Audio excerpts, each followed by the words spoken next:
How would you build, Riz, this matrix, starting from scratch?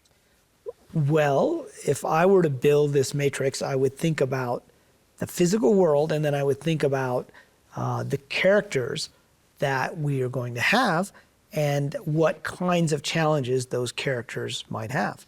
Now, this is why suffering and pain are included. Now, if we were in a game like Grand Theft Auto, right, everyone would be trying to steal each other's cars and kill each other, and that's one type of game. I don't believe that's the type of game that we're in, or the type of game that I would design, that we are in a game where each of us has a difficulty level, and each of us has to overcome that. And then I'd figure out, how do we store the information about that game?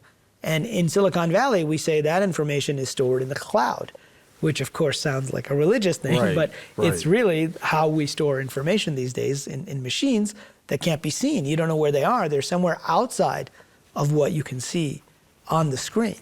And so then you need a way to download information from the player of the game into the avatar. And if you look at the ancient religions, they've basically been telling us, you download into a body, you live that life, you have a storyline, you die, then all of your deeds get recorded along the way, and that you have to review those. And people who've had near-death experiences, like Daniel Brinkley and others, have told us they saw a holographic 360 panoramic life review, which means every single moment of their lives is replayed and they can re-experience it. Well, it turns out we can do this in virtual reality. We can record, if you're playing a game like World of Warcraft or League of Legends or Fortnite, we can record the entire game. Kids do it all the time and they stream it on Twitch, but we can replay it from different coordinates. So you can be your opponent, you could be one of your guild mates, for example, and you can see it from any point of view. And so if these things called life reviews actually happen, then someone has to be recording the information. Exactly. And so that's why if I were to design the game, I'd think about the information architecture of this world. And that's why I think physics is starting to realize that the world is really about information and not physical objects. Who came up with the concept that we could be living in a simulation? Well, it's a very old idea, going back to Plato's cave 2,000 years ago, and the Hindu Vedas, which are 5,000 years old, and the idea of Maya, or illusion.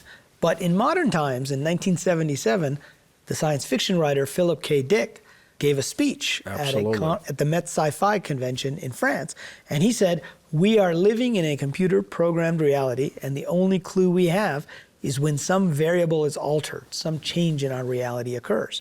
After that, in 1999, you had The Matrix and The 13th Floor and other fiction like that, but it was really Oxford philosophy professor Nick Bostrom who came out with a paper in 2003 saying, "Are you living in a computer simulation?" And he came up with something called the simulation argument. Okay.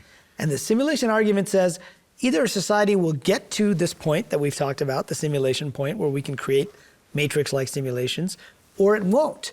And if it does, it will create lots of simulations, millions of them, because all you need to do is fire up another server.